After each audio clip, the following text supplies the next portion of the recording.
Okay, so as we look forward, to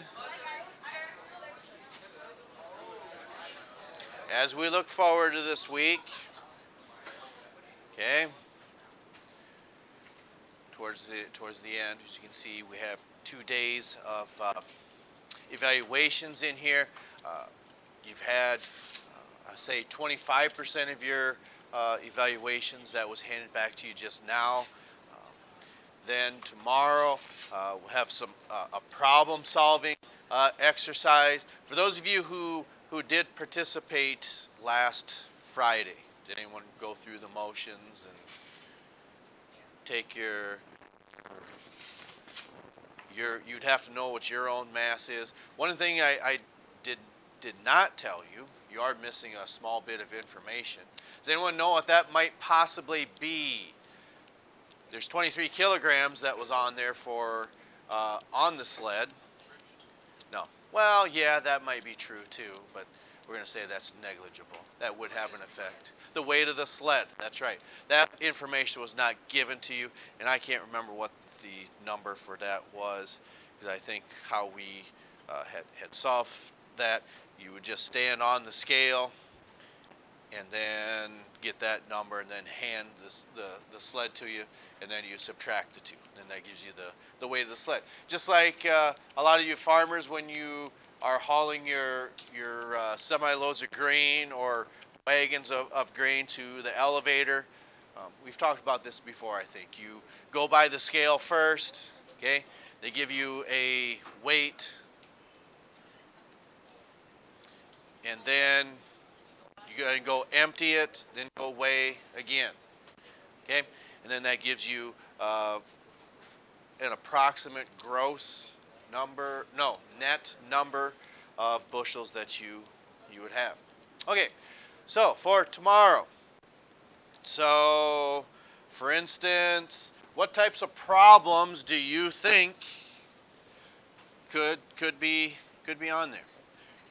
There could be pressure, there could be power, horsepower, and just general in work. Okay?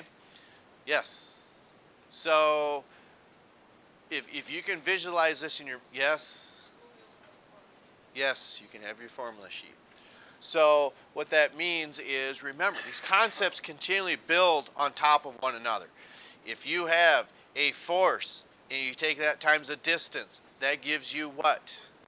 That gives you work. And if you divide that work by a time, that will give you your power. And then your power measured in what? In watts divided by 746, 750. I can't remember what number 750. That gives you the approximate number of horsepower. Now, that is how you measure those three examples. But what about pressure? Pressure is what? It's a force divided by what? Okay. This had just come to mind. I can't remember how this happened in the movie, but it's a cartoon. I get that. Anyone ever heard of Rise of the Guardians? Okay. And as far as growing up in your childhood, they consider the Guardians as Santa Claus, the Easter Bunny, the Tooth Fairy, Sandman, and I'm missing one.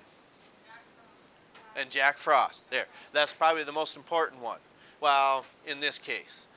Because if you've seen that movie, doesn't his younger sister in the movie go out on a lake that's froze over, if I remember correctly? So in this case, regardless of whether you've seen the movie or not, okay, if stranded on thin ice, an individual may fall through if, this is just a makeshift scenario, if the pressure is 1.10 pascals, okay? So how can they possibly ensure not falling through if their mass is 61 kilograms, okay? It says their feet take up measurements of 34 centimeters long. They stand 52 centimeters high and 14 centimeters wide. Okay? So I'll give you a couple moments to, yes. Okay. Give you a couple moments to write this problem down.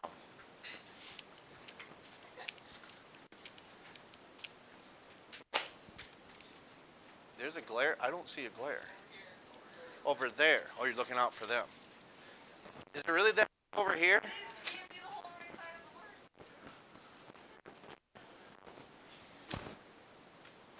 You just have to shift your head one way or the other.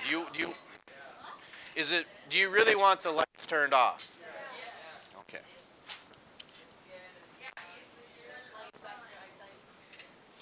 Can you still see that?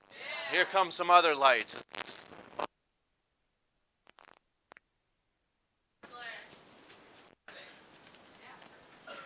Let me ask you this. Are you writing this down?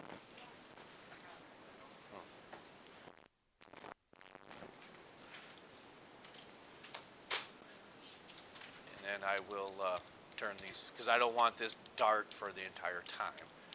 So it's not one of the old wives' tales where it's going to hurt your eyes if it's dark. No, that's not the point. Your eyes probably just have to work a little harder, and we just want to have some light in here.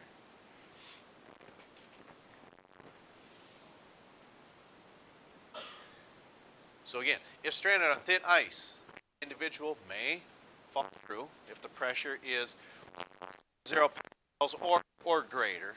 Okay, and how can they possibly ensure not falling through if their mass is 61 kilograms? Okay, so their feet take up measurements of 34 centimeters long. They stand 52 centimeters high. I didn't put that term in there. And 14 centimeters wide. So remember how they got out on this ice is they walked out there. Okay, so just let people write this down first, please.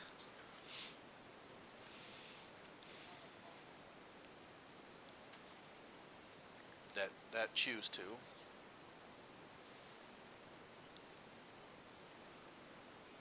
Is everyone? Are we going too fast? Does everyone have this wrote down?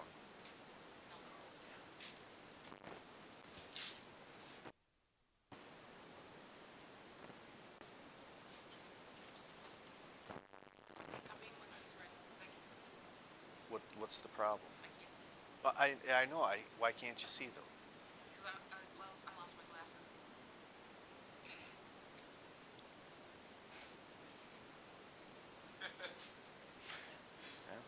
Those aren't the correct. Those aren't the correct prescription. No.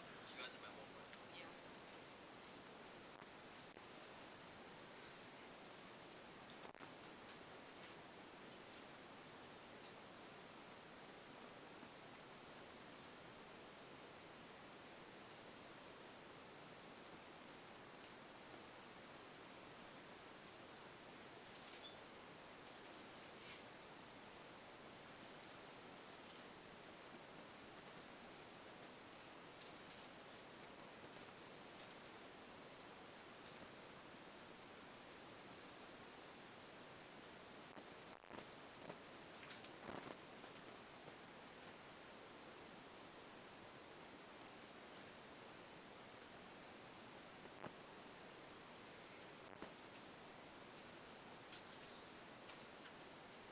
Does anybody else want to play old teach today?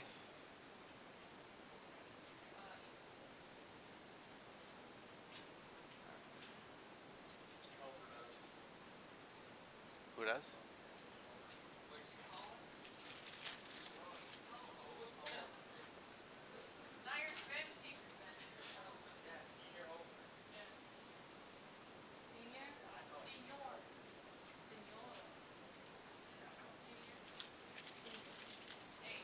You have the information.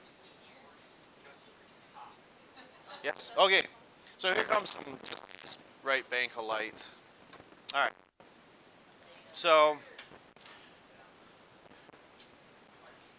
as far as going through these problems, how many of you believe that this is for your best interests? How many of you think there's some reason to go through this? 4, 5, 6, 7. Okay. All right. Fair enough. Um, because one of the things that it's not that we would, let's say, come across this question here, but whether it's this or especially general chemistry, for those of you who are going to take that in 2 years, okay? Some of the story problems that you do there, um, we use the example. How many of you like watching like NCIS or what are some other forensic science shows besides? Okay, yeah, that might be one. What's that? Yeah, MacGyver might be one, but okay, but with some of those examples, like we'll just use this NCIS that we came up with. Our approach that I explain to the juniors, I say, you're going to be a forensic scientist that's a witness for the prosecution in a crime. Okay, so what's the role of the prosecution in any crime? Yeah, you are putting someone on trial that has gone through the process of being booked and processed and then eventually go to trial, and it's like a district attorney's job or uh, that that will attempt to it is they're presented the evidence and it's their job to put these people in. You're going where the evidence leads you. It's their job to put them in jail. Now, why is it that we put people in jail? Because because it's their job to protect society, right? I mean, that's why you have correctional facilities. Okay, now that doesn't mean anything to you right now, but what we talk about is if you're a forensic scientist at a crime scene, who can we pick on in here? Sawyer. So Sawyer, who you? I just want this. I just want to make fun of this person. Who would that be?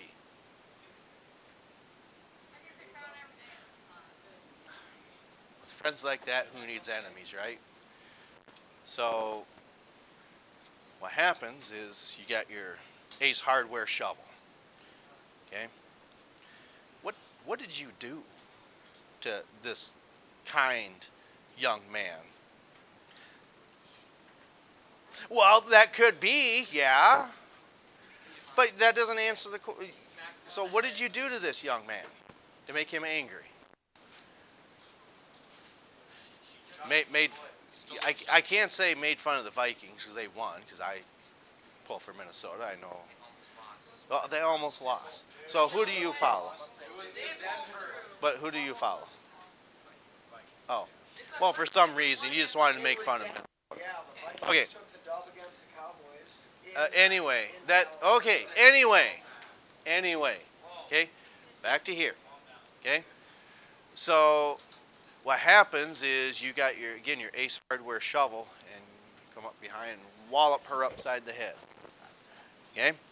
Now, what you can't see is there's going to be fibers or materials left behind in whether it's clothing or hair or something to that effect on the shovel. Okay. So what you would do is you would test that as a forensic scientist. And then what happens is how many types of Ace Hardware shovels are there? Well, there's Ace Hardwares all across the Midwest. So there's an ample supply of obtaining these shovels. So you have to match what's on the individual and on that shovel. If you're the one found in possession of this shovel. So then as someone else's job, who's really not like this young man besides. So Arian, okay, is that we're just making okay. So Dr. Arian, okay.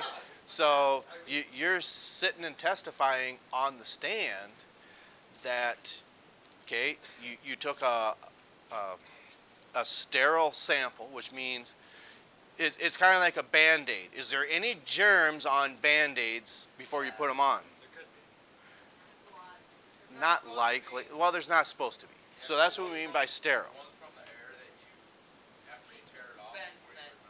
Well, ideally, hopefully nothing's that airborne. But ideally, again, those Band-Aids are supposed to be sterile. So just like you would take a Q-tip that comes out of a sterile tube, you would swab the victim and the evidence of this shovel. And if they match, then you know you have the correct weapon in this case.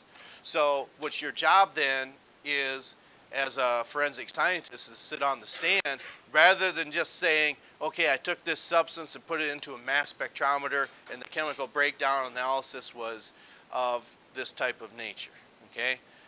But what your job would be is describing how that mass spectrometer works, okay? Because you're really not going to sit down and mathematically calculate the components that are on that shovel. Now, you could say the same thing for this, and I would tend to agree, but it's just the idea of making you people effective problem solvers and how you go through a type of process of thinking your way from front to end, okay? So, and even when it comes to solving problems, like even building, I'm willing to bet that there's probably 3 different designs that change for making this or that shelf back there. And thank you to Mr. J, who helped me put these things up here, because it's one of those things to where you have to move it through the saw upside down and backwards. If you don't have any experience like that, you're probably going to go through a lot of lumber, because if you cut the wrong side, then you got to start all over again. But thanks to him, didn't have to do that. Okay, so back to this. So we know we need, what variable do you think you're solving for? Now, you have this one, but we're saying if it's greater than that. We're solving for pressure even though it's given here. So you have to make a comparison. So, with the information in this problem, okay, what do you want to do next? Again, we're trying to, hopefully you see this pattern that when you solve these problems, hopefully the same way that we become these efficient problem solvers. So what would we do next? The information that we know, which is what? Okay, so our mass is 61 kilograms.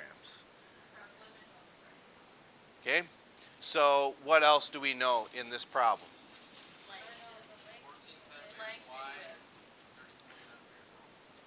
Okay, so when you're talking about these centimeters, okay, that's going to give you an area. So we're going to put a little smile face over top of that. Why would we do that? And yeah, we're happy. Also, you would know the difference when you put the label on there, but let's just go ahead and do this. So 476, and what would the label for that be? That's pretty big.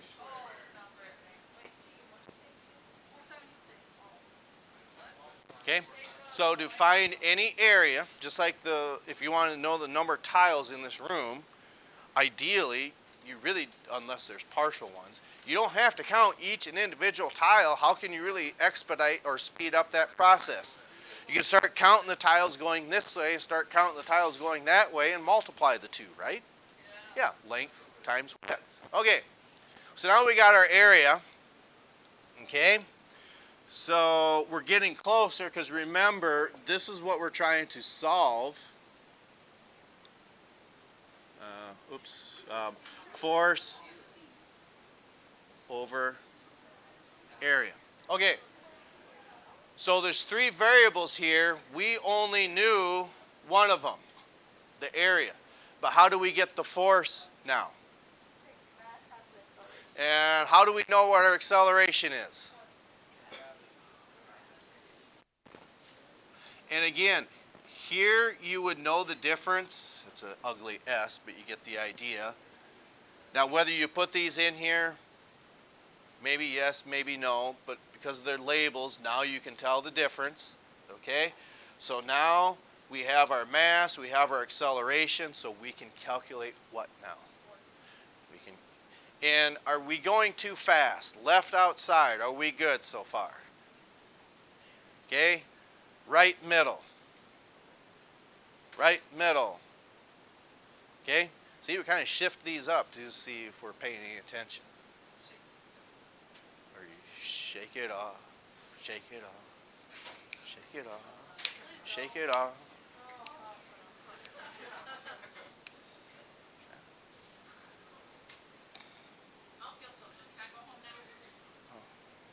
I, I, I can't do that, but the administration can say that. Okay, left middle. Probably not after seeing that. Okay. Okay, right outside. Okay, middle. Middle. Okay, so we've got these. What else do we want to do with these two guys? Okay, so we're getting closer. So pressure equals 61 times 9.8 divided by 476.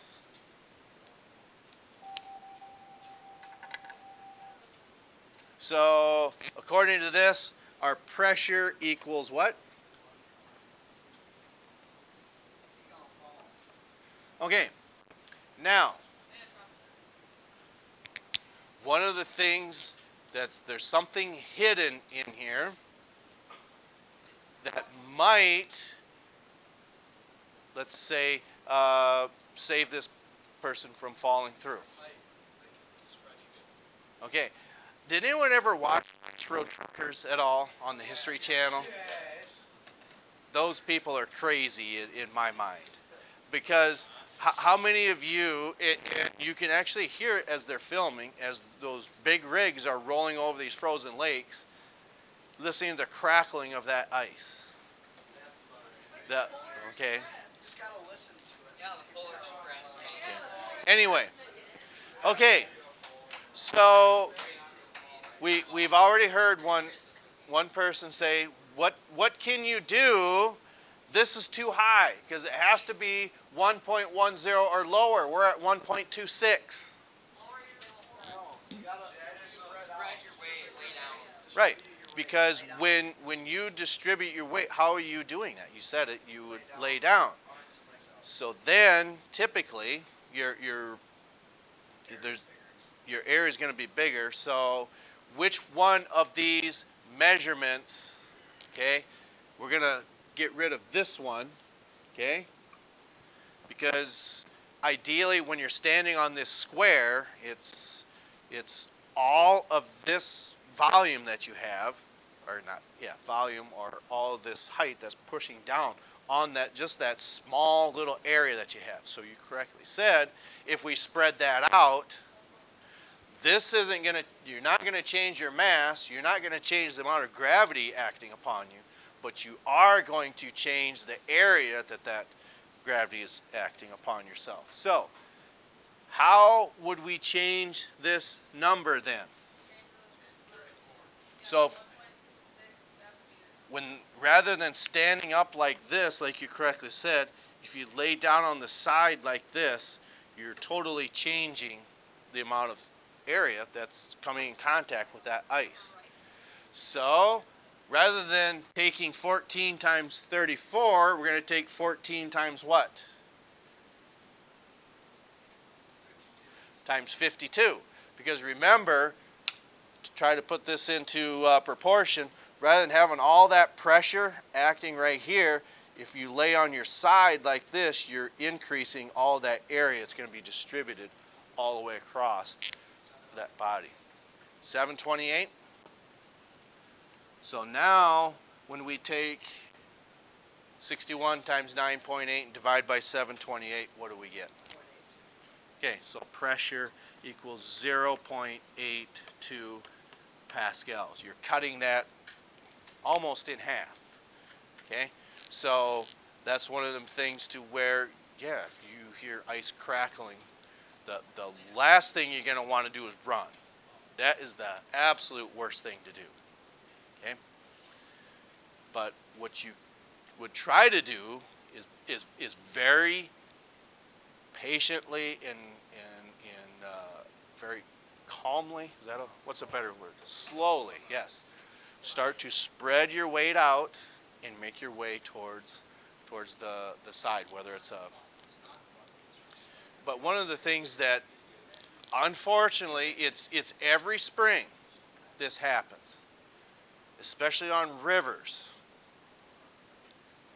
People on snowmobiles go across because you don't know how deep that ice is. I've always thought if it looks gray, if it looks like it's a dark gray, is that thin ice then? Black ice is the best kind of ice. You don't want powder ice, Clear, okay, so clear black ice. So just one of them things to, you're taking this information, now you're solving for this. We see it's 0.82, so that's a way to maybe survive this situation. Okay, so any questions on this problem? Going once, twice. Okay. So the rest of the time then, unless you have any questions, your vocab that was handed back, I'll get another homework assignment corrected, handed back to you today. That portion is on Thursday, okay?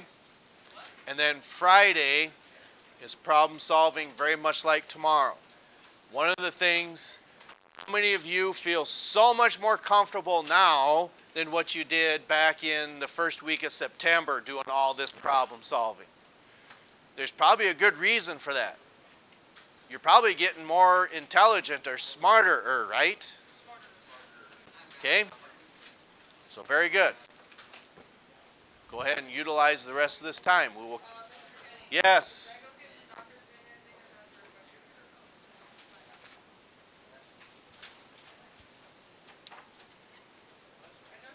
She has geometry, but yeah, go ahead and take a look.